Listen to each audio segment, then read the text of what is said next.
नमस्कार दोस्तों, फिर से आपका रीड एंड पास जीएस में स्वागत है। और आज हम लोग चर्चा कर रहे हैं शिक्षा का उद्देश्य का। सीटेट के लिए ये काफ़ी महत्वपूर्ण आपका चैप्टर है। तो दोस्तों, सबसे पहले समझना होगा कि शिक्षा का उद्देश्य क्या है।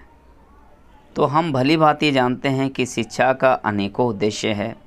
बौद्धिक उद्देश्य, व्यावहारिक उद्देश्य, सामाजिक उद्देश्य, सांस्कृतिक उद्देश्य, व्यावसायिक उद्देश्य।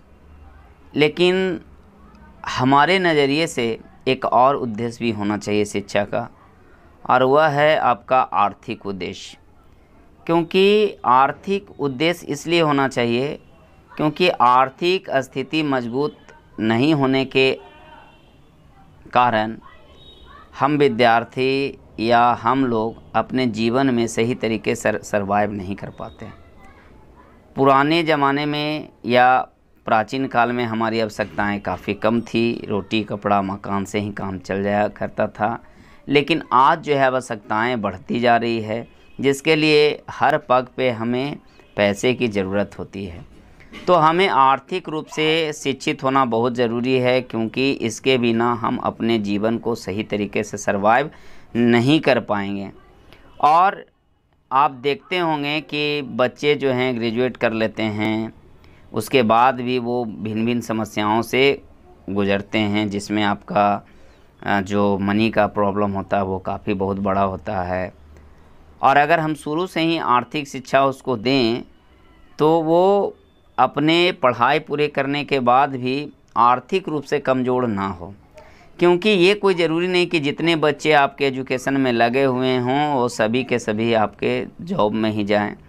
कुछ लोग व्यापार में भी जाते हैं, बिजनेस करते हैं।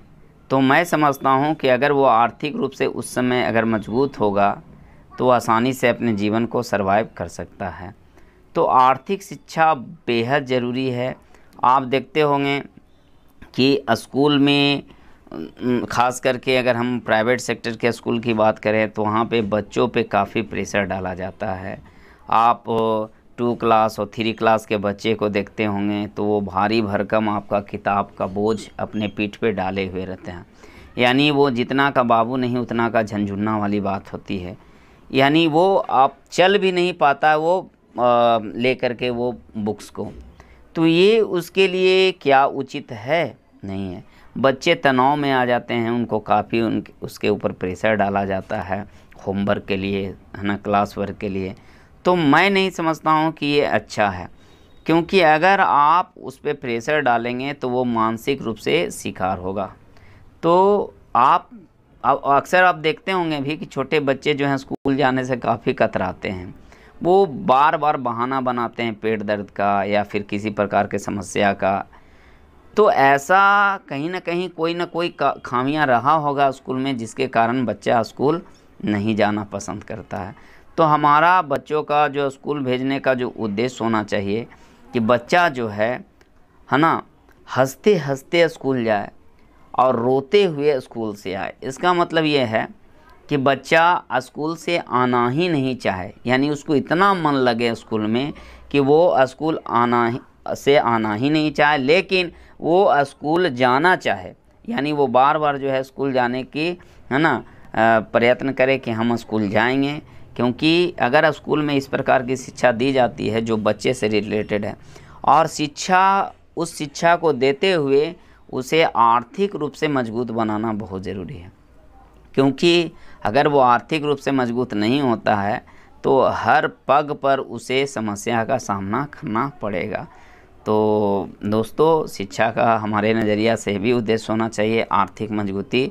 क्या आप इससे सहमत हैं या नहीं हैं?